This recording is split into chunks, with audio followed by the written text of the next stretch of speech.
Good morning class. आज हम हमारा नेक्स्ट फोर्थ लेसन शुरू कर रहे हैं जिसका नाम है विचारक, विश्वास और इमारतें। सांस्कृतिक विकास कैसे हुआ, कौन से समय में, 600 ईस्वी पूर्व से 600 ईस्वी तक। इस अध्याय में हम 1000 साल लंबी यात्रा पर जाएंगे। इसमें लंबी यात्रा पर जाने का मतलब ये है कि 1000 साल के बारे में पढ़ेंगे हम। इसमें हम दार्शनिकों के बारे में पढ़ेंगे और ये जानने की कोशिश करेंगे कि उन्होंने समाज को अपनी स्थिति समझने में क्या प्रयास किया। हम ये भी देखेंगे कि उनके विचार किस तरह मौखिक और लिखित परंपराओं में संग्रहित हुए तथा उन्हें स्थापत्य और मूर्तिकला के माध्यम से कैसी अभिव्यक्ति मिली। ये सब जनता पर इन विचारकों के स्थायी प्रभाव को दर्शाते हैं। हालांकि हम बौद्ध धर्म का विशेष अध्ययन करेंगे, यह ध्यान देने योग्य बात है कि यह परंपरा अकेली विकसित नहीं हुई। दूसरी कई परंपराएं थी जो एक दूसरे के साथ लगातार वाद विवाद और संवाद चला रही थी। इन रोमांचक विचारों और विश्वासों की दुनिया के पुनर्निर्माण के लिए इतिहासकार जिन स्रोतों का इस्तेमाल करते हैं उनमें बौद्ध, जैन और ब्राह्मण ग्रंथों के अलावा इमारतों तथा अभिलेखों जैसे प्रभुत मात्रा में उपलब्ध भौतिक साक्ष्य भी शामिल हैं। उस युग की बची हुई इमारतों में सबसे सुरक्षित है सांची का स्तूप। यह स्तूप इस अध्याय के अध्ययन का एक प्रमुख केंद्र बिंदु है। सांची की एक झलक।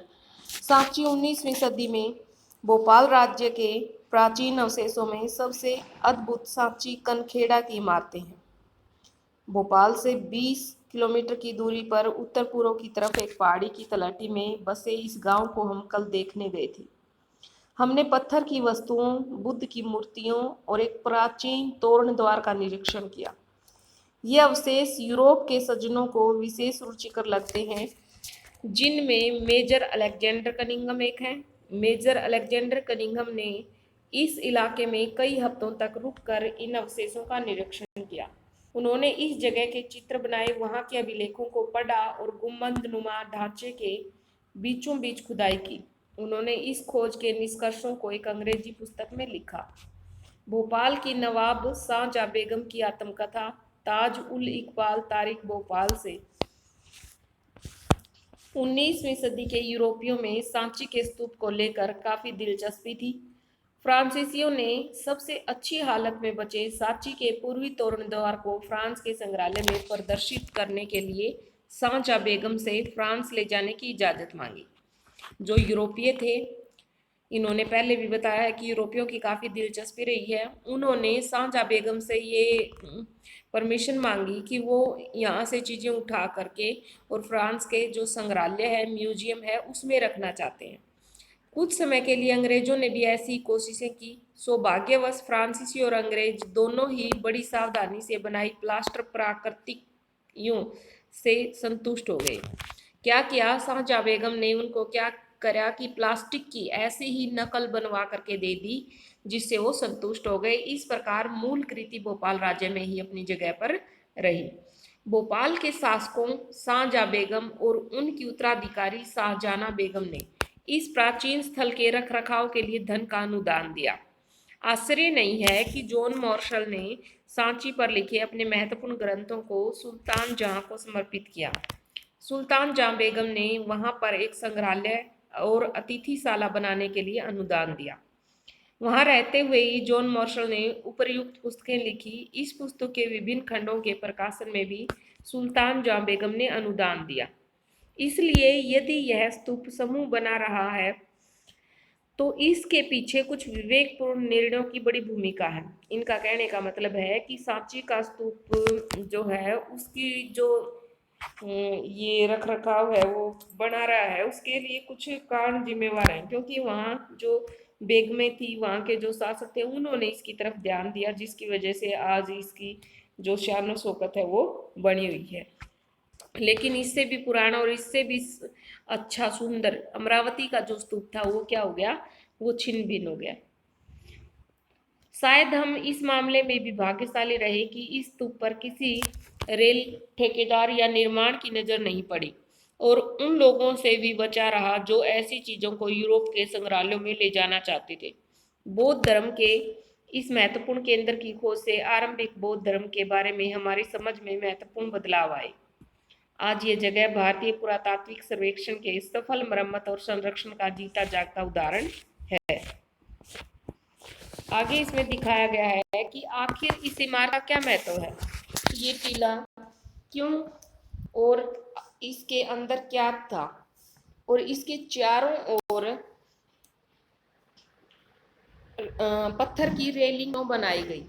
इस स्तूप समूह को किसने बनवाया या इसके लिए धन किसने दिया, इसकी खोज कब की गई। ग्रंथों, मूर्तियों, स्थापत्य कला और अभिलेखों के अध्ययन के द्वारा हम इस रोचक इतिहास की खोज कर सकते हैं। आइए अब हम बौद्ध धर्म की जो पृष्ठभूमि है उसके अन्वेषण से शुरुआत करते हैं। बौद्ध धर्म का जन्म कैसे हुआ, कैसे वो अन्य देशों में फैला, इसके बारे में पढ़ेंगे। पृष्ठभूमि, यज्ञ और विवाद। ईसा पूर्व प्रथम सहस्त्राब्दी का काल विश्व इतिहास में एक महत्वपूर्ण मोड़ माना जाता है। इस काल में ईरान और जरुस्त्र जैसे चिंतक, चीन में खुंगात्स्की, यूनान में सुकरात, प्लेटो, अरस्तु और भारत में महावीर, बुद्ध और कई अन्य चिंतकों का उद्भव हुआ। उन्होंने जीवन के रहस्यों को समझने का प्रयास किया, साथ साथ वे इंसानों और विश्व व्यवस्था के बीच रिश्ते को समझने की कोशिश कर रहे थे। यही वह समय था जब गंगा घाटी में नए राज्य और शहर उभर कर सामने आए और सामाजिक एवं आर्थिक जीवन में कई तरह के परिवर्तन हुए। ये मनीषी इन बदलते हालात को भी समझने की कोशिश कर रहे थे। यज्ञों की परंपरा, चिंतन, धार्मिक विश्वास और व्यवहार की कई परंपराएं, धाराएं प्राचीन युग से ही चली आ रही हैं। पूर्व वैदिक परंपरा, जिसकी जानकारी हमें 1500 से 1000 ईसा पूर्व में संकलित ऋग्वेद से मिलती है, वैसे ही एक प्राचीन परंपरा थी। ऋग्वेद अग्नि, इंद्र, सोम आदि कई देवताओं की स्तुति का संग्रह है। यज्ञों के समय इन जो ये श्लोक हैं इनका उच्चारण किया जाता है और लोग मवेशी, बेटे, स्वास्थ्य, लंबी आयु के लिए प्रार्थना करते थे। शुरू में जो यज्ञ था वो सामूहिक रूप से किया जाता था, लेकिन बाद में घरों के मालिकों द्वारा ये यज्ञ किए जाते थे। राजसूय, अश्वमेध जैसे जटिल यज्ञ सरदार और राजा किया करते थे। इनके अनुष्ठान के लिए उन्हें ब्राह्मण पुरोहितों पर निर्भर रहना पड़ता था, क्योंकि यज्ञ करने का काम कौन करते थे? ब्राह्मण पुरोहित, और ब्राह्मण पुरोहित इसके लिए दान भी लेते थे। नए पर्सन, उपनिषदों में पाई गई विचारधाराओं से पता चलता है कि लोग जीवन का अर्थ, मृत्यु के बाद जीवन की संभावना और पुनर्जन्म के बारे में जानने के लिए उत्सुक थे। क्या पुनर्जन्म अतीत के कर्मों के कारण होता था? ऐसे मुद्दों पर जो बहस होती। मनीषी परम यथार्थ की प्रकृति को समझने और अभिव्यक्त करने में लगे थे। वैदिक परंपरा से बाहर के कुछ दार्शनिक यह सवाल उठा रहे थे कि सत्य एक होता है या अनेक। लोग यज्ञों के महत्व के बारे में भी चिंतन करने लगे कि यज्ञों का क्या महत्व है। इस बारे में भी लोग सोच विचार करने लगे। नेक्स्ट है वाद विवाद चर्चाएं। समकालीन बौद्ध ग्रंथों में हमें 64 संप्रदायों या चिंतन परंपराओं का उल्लेख मिलता है। इससे हमें जीवन चर्चाओं, विवादों की एक झांकी दिखाई देती है। शिक्षक एक जगह से दूसरी जगह घूमकर अपने दर्शन या विषय के विषय में अपनी समझ को लेकर एक दूसरे से तथा सामान्य लोगों से तर्क वितर्क करते थे। इनका मतलब ये है कि लोग एक जगह से दूसरी जगह जाते थे, अपने विचारों को सुनाते थे, जो उनके विचार होते थे उन पर लोगों के साथ तर्क वितर्क करते थे, वाद विवाद करते थे। ये चर्चाएं कुटारशालाओं में होती थी। कुटारशाला होते हैं जो नुकीली छत वाली झोपड़ी होती हैं, या फिर ऐसे उपवनों में होती थी जहाँ घुमक्कड़ मनीषी ठहरा करते थे। यदि एक शिक्षक घुमक्कड़ मनीषी उन्हें बोला है जो आते जाते जैसे उपदेश सुनाते हुए, अपने धर्म का प्रचार करते हुए जो लोग घूमते थे, यह ऐसे उपवनों में होती थी जहाँ घुमक्कड़ मनीषी ठहरते थे। यदि एक शिक्षक अपने प्रतिद्वंदी को अपने तर्कों से समझा लेता तो वह उसका अनुयायी बन जाता, यानी कि उसका शिष्य बन जाता था। इसलिए किसी भी संप्रदाय के लिए समर्थन समय के साथ बढ़ता या घटता रहता था। इनमें से कई शिक्षक, जिनमें महावीर और बुद्ध शामिल थे, वेदों के प्रभुत्व पर प्रश्न उठाते थे। उन्होंने ये भी माना कि जीवन के दुखों से मुक्ति का प्रयास हर व्यक्ति स्वयं प्राप्त कर सकता है।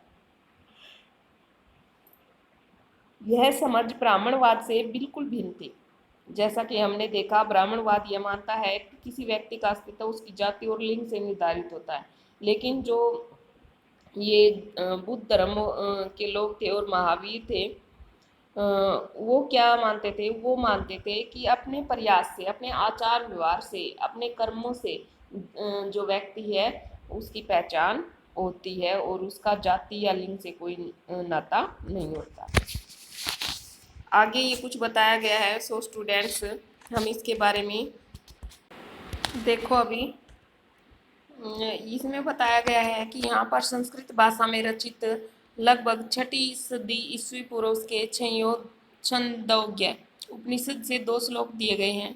एक में आत्मा की प्रकृति के बारे में बताया गया है, दूसरा सच्चा यज्ञ। मेरी यह आत्मा धान और यव या सरसों या बाजरे के बीज की गिरी से भी छोटी है।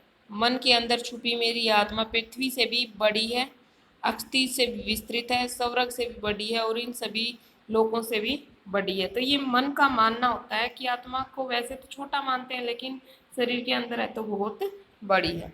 सच्चा यज्ञ, यह पवन जो बह रहा है, यानी कि जो हवा चल रही है, निश्चय ही यह एक यज्ञ है। बहते बहते ये सब को पवित्र करता है और इसके लिए ये वास्तव में यज्ञ है। तो ये 2 चीज़ें समझाई गई हैं। नेक्स्ट हम कल पढ़ेंगे। Thank you, have a nice day.